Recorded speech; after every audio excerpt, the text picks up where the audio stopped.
In today's video, I'm going to teach you how to create and share a folder on OneDrive in just 5 minutes. First, you'll want to log into your Microsoft account, open your web browser, and head over to the Microsoft account login page. Enter your credentials and make sure you're signed in. This is your starting point, so don't worry if it feels pretty routine.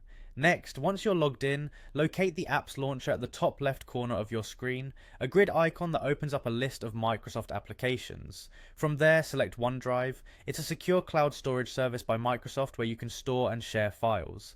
After accessing OneDrive, you'll find yourself on the OneDrive homepage. Here, look for the Create or Upload option. Click on it and you'll see an option to create a folder. Select it to start creating a new folder. When prompted, name your folder, perhaps something descriptive if you plan on sharing it for a specific purpose.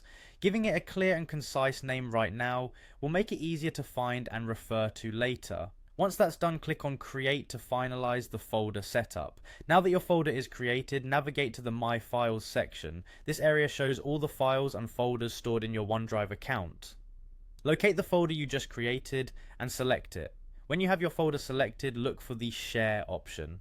Clicking this provides you with the ability to share with others, making collaboration a breeze. Enter the email address of the person you want to share the folder with. Take a moment to double check the email addresses you enter to avoid any sharing errors. Once you've added the email, you'll notice a small pencil icon next to it.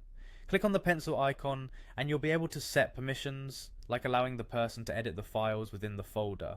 Selecting Can Edit gives them the freedom to make changes, which is perfect for collaboration.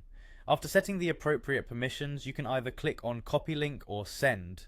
Copy Link is a fantastic option if you prefer to paste the link into an email or message yourself. Alternatively, Send will deliver the sharing invitation directly from OneDrive. Choose the option that suits your sharing needs best. And there you have it, your folder is now shared and you've successfully created a collaborative space through OneDrive. Thank you for joining me, and I hope this step-by-step guide has made it easier for you to confidently create and share folders using OneDrive. Don't forget, securely storing and managing your files is just a click away. Happy sharing!